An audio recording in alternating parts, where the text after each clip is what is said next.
14 techniques psychologiques que tu dois savoir pour contrôler n'importe quelle situation. 1. Lorsque quelqu'un répond partiellement à vos questions. Attendez, ne l'interrompez pas. Il y a de fortes chances qu'il réponde complètement la réponse quand vous ne dites rien. 2. Lorsque vous voulez obtenir quelque chose de quelqu'un, formulez-le comme une offre, opportunité, plutôt que comme une demande. Tout le monde sera prêt à accepter une offre, opportunité. 3. Lorsque vous rencontrez des gens, faites attention à la couleur de leurs yeux lorsque vous leur souriez. Ne mentionnez rien à ce sujet. C'est un bon moyen de vous assurer que vous les regardez vraiment dans les yeux. 4.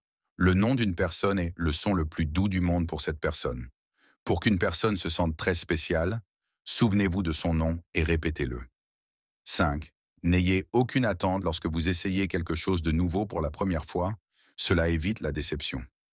6. Pour juger le caractère d'une personne, remarquez la façon dont elle traite les gens qui ne peuvent rien faire pour elle. 7. Après avoir exposé votre position dans une négociation. Attendez un peu. Si vous continuez à parler, vous ne parlez pas en votre faveur. 8. Mâchez du chewing-gum tout en faisant des choses stressantes calme votre cerveau. Cela permet en quelque sorte à votre cerveau de se calmer. 9. Lorsque vous apprenez quelque chose, enseignez-le à quelqu'un. Vous vous en souviendrez facilement et explorerez davantage au cours du processus d'enseignement. 10. Le sujet de conversation préféré de la plupart des gens est eux-mêmes. Si vous ne savez pas de quoi parler ou si vous avez un silence gêné, posez-leur simplement des questions. 11. L'expression émotionnelle provoque des émotions. Si vous vous forcez à sourire, votre humeur s'améliorera réellement. 12. Tenez-vous droit. Cela vous donne l'air plus sûr de vous et vous vous sentirez réellement plus sûr de vous. 13. Avec les enfants, formulez les choses de manière à ce qu'ils aient toujours le choix.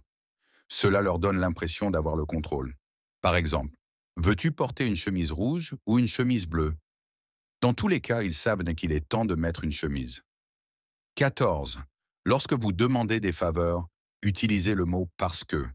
Peu importe la simplicité de la raison, le mot parce que leur fait penser que tout doit être normal parce qu'il y a une raison.